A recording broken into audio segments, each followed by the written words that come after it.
Hello guys, RS classes 90.5 में आप लोगों का स्वागत है। आज हम लोग देखने जा रहे हैं पॉलिटी का सेकेंड लेक्चर, जो कि है charter act of 1833 to government of India act 1919। तो चलिए हम लोग फटाफट देखते हैं। पहला है charter act of 1833। East India Company was deprived of its commercial privileges which it enjoyed so far. अब क्या हुआ, आपको जो वाणिज्य मतलब सुविधाएं मिलती थी ईस्ट इंडिया कंपनी को, वो आपका अब ख़त्म हो गया। शुरुआत में ईस्ट इंडिया कंपनी ने बहुत सारे आपका कमर्शियल प्रिविलेजेस को एंजॉय किया था।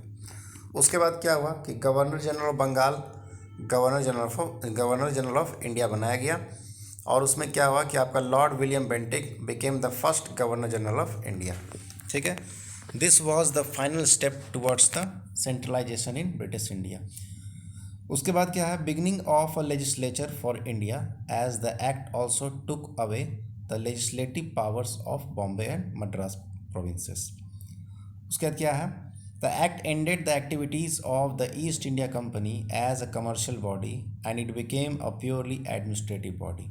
अब क्या हुआ कि आपका जो ईस्ट इंडिया कंपनी था वो कमर्शियल बॉडी अब ना रह के अब वो प्योरली आपका क्या हो गया, एडमिनिस्ट्रेटिव बॉडी हो गया। ठीक है, उसके बाद क्या हुआ कि charter act of 1833 legalised the British colonisation of India and the territorial positions of the company were allowed to remain under its government but were held in the trust for his majesty, her heirs and successors for the service of government of India.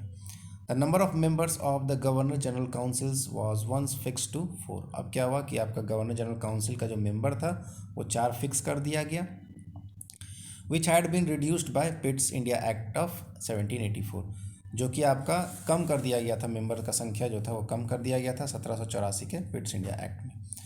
उसके बाद क्या है, however certain limits were imposed on the functioning of the fourth member. अब क्या कुछ limit दे दिया गया था, आपका जो फोर्थ मेंबर का जो आपका फंक्शन था उसमें कुछ आपका लिमिट लगाया गया था। For example, the fourth member was not entitled to act as the member of the council except for the legislative purposes. For the first time this fourth member of the council was lord Macaulay. जो चौथा member था जो बताया जा रहा है अभी, वो कौन थे, वो आपका लॉर्ड मैकाले थे।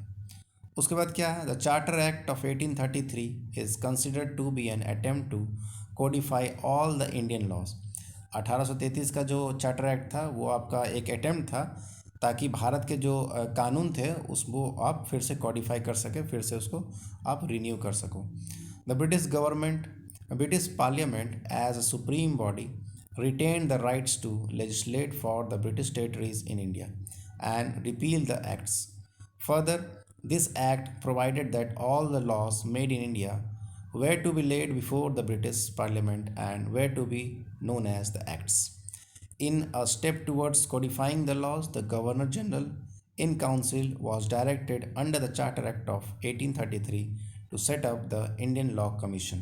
ठीक है, इंडियन लॉ कमीशन का गठन हुआ 1833 के ही चार्टर एक्ट के माध्यम से। The charter act of 1833 declared that no native of the British territories in India nor any natural born subject of His Majesty therein shall by any reason, only by his religion, place of birth, descent, color, or any of them, be disabled from holding any place office और employment under the company. अब क्या हुआ कि किसी भी आदमी के साथ या किसी भी इंसान के साथ डिस्क्रिमिनेशन नहीं किया जाएगा, भेदभाव नहीं किया जाएगा। जस्ट उसके रिलीजन के ऊपर, उसके प्लेस ऑफ बर्थ के ऊपर, उसके डिसेंट के ऊपर, उसके रंग के ऊपर, तो इन सब चीज़ों को जो था आपका भेदभाव से अलग कर दिया गया। ठीक है, भेदभाव इस चीज़ों पर नहीं किया जाएगा। Thus, the Charter Act of 1833 was the first act which made provisions to freely admit the natives of India to share an administration in the country। अब क्या हुआ कि 1833 के चार्टर एक्ट में ही क्या हुआ कि भारतीयों को भी सहभागीदार बनाया गया एडमिनिस्ट्रेशन में, भारत के एडमिनिस्ट्रेशन में उन लोगों को भी एक तरह का हिस्सा लेने का मौका दिया गया। The Charter Act of 1833 also provided the Haileybury College of London should make quota to admission the future civil servants. However, this system of open competition was not effectively operated in the near future. ठीक है, उसके बाद हम लोग देखते हैं charter act of 1853. In England, the Charter Act of 1853 reduced the number of directors of the company from 24 to 18. Out of these 18, 6 were to be appointed by the Crown. अब क्या हुआ कि 1853 के चार्टर एक्ट में क्या हुआ कि जो डायरेक्टर्स का जो संख्या था कंपनी में वो 24 से घटा के 18 कर दिया गया, और 18 में से जो 6 थे वो आपके क्राउन के द्वारा अपॉइंट किए जाएंगे. Charter Act of 1853 marks the expansion of the Council of the Governor General for the legislative purpose. The fourth member was placed at an equal status with other members. चौथा member जो था आपके हर member के साथ जो आपका equal status comparison में मतलब रखा जाएगा. The Council of Legislative Purposes, which had 6 members now, was expanded to 12 members. अब क्या हुआ, जो आपका लेजिस्लेटिव काउंसिल था, ठीक है, उसमें क्या किया गया, 6 मेंबर को बढ़ा के 12 कर दिया गया. These 12 members were the Governor General, the Commander in Chief, members of the Governor General Council is equal to 4, and Chief Justice of the Supreme Court 1, the regular judge of the Supreme Court of Calcutta 1. Representative members were drawn from the company's servant with 10 years minimum tenure and appointed by the local government of Bengal, Madras, Bombay and north western province equal to 4. मतलब ये total जो है आपके किस किस क्षेत्र से कौन कौन लोग थे जिनको 12 मेंबर में शामिल किया गया था वही इसमें दिखाया गया है. उसके बाद क्या है, charter act of 1853 deprived the court of directors of its right of patronage to Indian appointments and now it was to be exercised under regulations. This was the birth of civil services which was thrown in 1854 for open competition. अब क्या हुआ, यही आपका charter act था जिसमें आपका civil services में भाग लेने के लिए भारतीयों को मौका दिया गया, और 1854 में क्या किया गया, इसको फुल्ली ओपन कंपटीशन कर दिया गया. उसके बाद क्या हुआ, charter act of 1853 indicated clearly that the rule of the company was not going to last a long time. The power and the influence of the company were curtailed. Further, marks the beginning of the parliamentary system in India because of the key feature that legislative council was clearly distinguished from the executive council. अब क्या हुआ कि जो आपका विधानमंडल था या parliamentary जो सिस्टम है भारत में जो आया है अभी, वो आपका इसी एक्ट के माध्यम से आपको एक क्लू मिलता है. ठीक है, उसके बाद क्या है, the governor general was relieved of the administrative duties of Bengal. He was to devote his whole time to work for the government of India. अब जो इसमें क्या था कि आपका जो गवर्नर जनरल था उसको अब खाली बंगाल के ड्यूटी से, मतलब बंगाल के ही ड्यूटी से अलग कर दिया गया, और उसको अब कर दिया गया कि अब पूरे भारत देश में या भारत के सरकार के लिए वो काम करे. ठीक है, अब चलते हम लोग देखते हैं government of India act 1858. The government of India act 1858 mark the beginning of a new chapter in the constitutional history of India. ये क्या था, आपका एक नया चैप्टर ऐड करता है आपका संविधान, भारतीय संविधान में. The act known as the Act of Good Government of India provided for the liquidation of East India Company and transferred the powers of government, territories and revenues to the British Crown. इसको, इस act को act of good government of India भी कहा जाता है. ठीक है, उसके बाद नेक्स्ट पॉइंट कहता है, the British prime minister Palmerston introduced a bill in 1858 in the parliament for the transfer of the government of India to the crown. अब क्या हुआ, इसमें क्या हुआ कि जो आपका भारत सरकार को अब क्राउन के अंदर में ट्रांसफ़र करने की बात आ गई. However, before the bill was to be passed, Palmerston was forced to resign on another issue. Later, Lord Stanley introduced another bill which was originally titled as an Act for the Better Government of India, and it was passed on 2nd August 1858. It is called the Government of India Act 1858 और 1858 Act. अब क्या हुआ कि जो Palmerston जो आपके थे, Palmerston जो आपके प्राइम मिनिस्टर थे, उन्होंने 1858 में तो बिल तो लाया था, लेकिन उनको किसी कारणवश रिज़ाइन करना पड़ गया. इसलिए क्या हुआ कि लॉर्ड स्टैनली आए और उस बिल को फिर से उन्होंने पेश किया, और वो जो बिल था वो आपका नाम दिया गया an act for the better government of India, और वो जो बिल था वो आपका 2 अगस्त 1858 को वो पास हो गया. उसके बाद the government of India act 1858 provided that India was to be govern directly and in the name of the crown. अब क्या हुआ कि 1858 एक्ट के माध्यम से बताया गया कि जो भारत है अब वो डायरेक्टली क्राउन के द्वारा रूल किया जाएगा।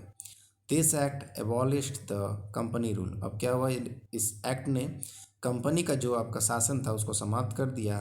And abolished the court of directors and abolished the board of control. ये जो बोर्ड ऑफ कंट्रोल और जो आपका कोर्ट ऑफ डायरेक्टर्स जो फॉर्म हुआ था पिट्स इंडिया एक्ट में, इन दोनों चीज़ों को समाप्त कर दिया गया 1858 के गवर्नमेंट ऑफ इंडिया एक्ट में। This act abolished the dual government introduction by the पिट्स India act. The principle of doctrine of lapse was withdrawn. Liberty was given to Indian rulers subject to British suzerainty, and it also opened some door for Indians in the government services. अब क्या हुआ कि doctrine of lapse जो इससे पहले जो Lord Dalhousie ने लाया था वो भी समाप्त कर दिया गया, और जो आपका कोर्ट ऑफ डायरेक्टर और बोर्ड ऑफ कंट्रोल था और जो डुअल गवर्नमेंट सिस्टम था जो पिट्स ने लाया था इंडिया में, वो सब सारा कुछ समाप्त कर दिया गया। अगला पॉइंट देखते हैं हम लोग। The act provided the crown will govern India directly through the secretary of state for India. अब क्या है कि इस एक्ट के माध्यम से मालूम चला कि जो क्राउन था वो आपका जो अब उस पर शासन करेगा भारत पे, तो किसके माध्यम से करेगा, तो सेक्रेटरी ऑफ स्टेट के माध्यम से करेगा। who was to exercise the powers which were being enjoyed by the court of directors and the board of control। अब वो पावर जो था आपका सेक्रेटरी ऑफ स्टेट को दे दिया गया, जो पावर कोर्ट ऑफ डायरेक्टर्स या बोर्ड ऑफ कंट्रोल के मेंबर ये एंजॉय करते थे। The office of the secretary of state was wasted with complete authority and control over the Indian administration. Thus, he was now the political head of India. He was also a member of the British cabinet and was responsible ultimately to the British Parliament। अब क्या हुआ कि जो आपका जो secretary of state था उसको complete authority दिया गया कि भारत के शासन में वो अपना फुल कंट्रोल रखे, और उसके बाद पॉलिटिकल उसको हेड भी माना गया भारत का। इस तरह से टोटल रिस्पॉन्सिबिलिटी आपके सेक्रेटरी ऑफ स्टेट पर आ गया, जो इनडायरेक्टली क्राउन के थ्रू मतलब क्राउन के अंडर में वो रूल करता था। Lord Stanley was the first secretary for state for India. He had been earlier the president of board of control. जो लॉर्ड स्टैनली था वो पहला सेक्रेटरी बना भारत के लिए, और वो पहले किस पोस्ट पे था, तो बोर्ड ऑफ कंट्रोल के प्रेसिडेंट के पद पर वो था पहले। गवर्नमेंट ऑफ इंडिया एक्ट जो था 1858 provided for the council of the India of the secretary of the state. It was to consist 15 members, 7 of them were to be elected by the court of directors and the rest 8 members were to be appointed by the crown। ये जो आपका secretary of state था उसका एक council था, council में 15 members होते थे, उसमें 7 जो थे वो आपका इलेक्ट किए जाते थे कोर्ट ऑफ डायरेक्टर्स के द्वारा, और बाकी के 8 जो थे वो आपके अपॉइंट किए जाते थे क्राउन के माध्यम से। उसके बाद the secretary of state of India was empowered to preside at the meetings of the Indian council. अब क्या हुआ कि इंडियन काउंसिल के जितने भी मीटिंग होते थे उसको सेक्रेटरी ऑफ स्टेट जो थे वो आपका एम्पावर थे कि उसको आप प्रिसाइड कीजिए, उसकी अध्यक्षता करें। He was to have a vote and also a casting of vote in case of any of the tie. इनके पास वोट देने का अधिकार भी था, और ये जो वोट जब बराबर हो जाता था तो ये जो आखिरी डिसाइडिंग वोट होता था वो भी देने का पावर इनके पास था। He was also empowered to send and receive secret messages and dispatches from the Governor General and was not bound to communicate these to the Indian Council। मतलब इनके पास एक और पावर था कि इनको गुप्त सूचना भी दिया जाता था गवर्नर जनरल के माध्यम से, और इनको कोई भी आप मतलब कि ऐसा नहीं था कि ये अपने जो इंडियन काउंसिल के जो मेंबर्स थे उनके साथ इनको डिस्कशन करे, इसके लिए ये बाध्य नहीं थे। नेक्स्ट पॉइंट कहता है the secretary of state for India was a cabinet minister in the British government while his agent in India was the Governor General India।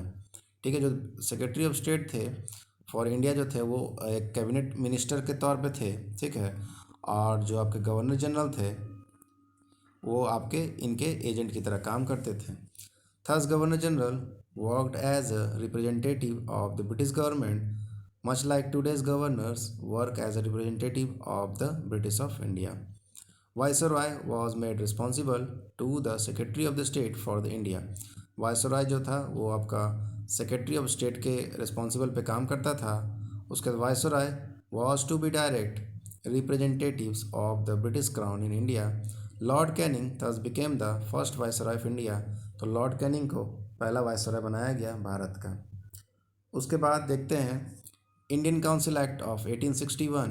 The Indian Council Act of 1861 was passed by the British Parliament on the 1st August 1861 to make substantial changes in the composition of the Governor General's Council for executive and legislative purposes.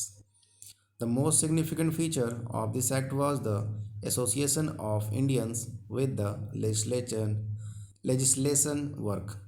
The Executive Council of the Governor General was added a fifth member. अब क्या हुआ यहाँ पे फिर से एक fifth member add कर दिया गया. For the legislative purpose, a provisions was made for an addition of 6 to 12 members to the central executive. 6 से 12 मेंबर को ऐड किया गया सेंट्रल केंद्रीय एग्जीक्यूटिव में. At least half of the additional members were to be non official. इसमें से आधा से ज़्यादा मेंबर क्या थे आपके गैर सरकारी थे या नॉन ऑफिशियल थे. Introduction of Portfolio system. The Act empowered the Governor General to delegate the special task to individual members of the Executive Council, and hence all members have their own portfolio and that with their own initiative with all but the most important matters. मतलब क्या था, आप portfolio systems हो गया, मतलब आपको विभाग but गया और सभी मेंबर्स थे जो आपके एग्जीक्यूटिव काउंसिल के, उनको अलग अलग एक विभाग मिल गया था. ठीक है. प्रोसेस ऑफ डिसेंट्रलाइजेशन मतलब कि विकेंद्रीकरण का जो प्रोसेस था इस समय स्टार्ट हुआ. The governments of Bombay and Madras were given the power of nominating advocate general and not less than 4 and not more than 8 additional members of the executive council for the purpose of legislation.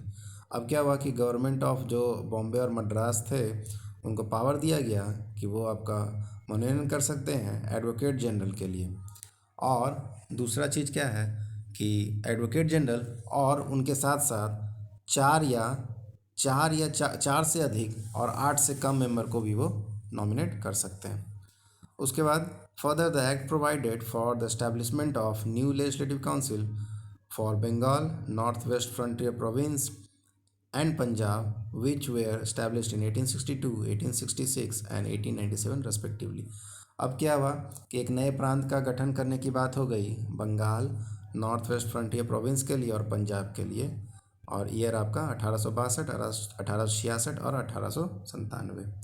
No distinction between central and provincial subjects मतलब कोई भी आपका difference नहीं था केंद्रीय और आपका प्रांतीय सब्जेक्ट्स पर. अब हम लोग अगला लेक्चर जो है इंडियन काउंसिल एक्ट 1892 से देखेंगे.